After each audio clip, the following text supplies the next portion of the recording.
Саламатсыздарбы, урматтуу угармандар? Агайдын жетекчиге жеке талап деген китебинен номер 6 сабак мыкты жетекчиликтин 70 сыры деген темабызды улантабыз. Сабакты даярдаган Салтанат Бейшенова, Талас облусу.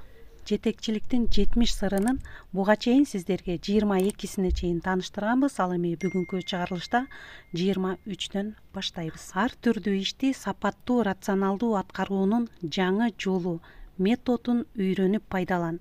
24. Өзүңдүн жана жамааттын эмгек өндүрүмдүүлүгүн жогорулатып үйрөн. 25.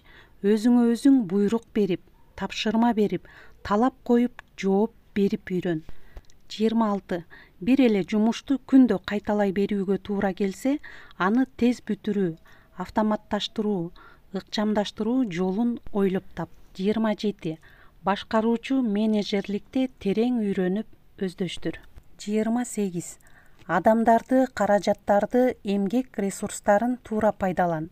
Мисалы, кадрлардын, иштөөчүлөрдүн ишмердүүлүгүн туура уюштуруу, тапшырмаларды туура бөлүштүрүп, сапаттуу, мөөнөтүндө аткарылуусун талап кылуу. Ошондой эле ОЗ2 жана жазуу түрүндө отчет алып туруу. Адамдар, персонал кызматчылар менен сүйлөшө билүү, ымала түзө билүү, жамааттагы конфликттердин себептерин талдап, ырбатпай, компромисс менен чече билүү. Көңүл буруңуздар, урматтуу угармандар, жалпы иштөөчүлөрдү, элди белгилеген максат программаларды аткарууга уюштуруп, шыктандыра билүү, жетектөө. 29. Кайсы тармакта жетекчи болсо, ошол тармактын экономикасын, методикасын, менеджментин, техника, технологиясын ийне жибине чейин билүү зарыл. 30.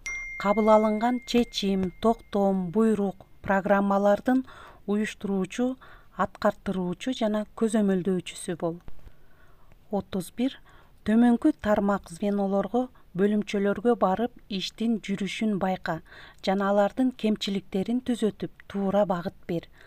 Аткарылган иштин отчетун талап кылып, талдап чыгуу. Анда эмесе, урматтуу угармандар, ошону менен бүгүнкү чыгарылышты жыйынтыктайбыз.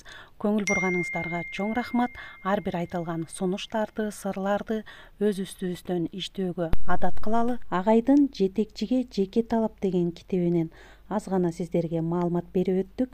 Өзүңүздөр дагы колго алып барактап окуп чыксаңыздар, эң жакшы маалыматтарга күбө болосуздар. Көңүл бурганыңыздарга чоң рахмат. Саламатта калыңыздар.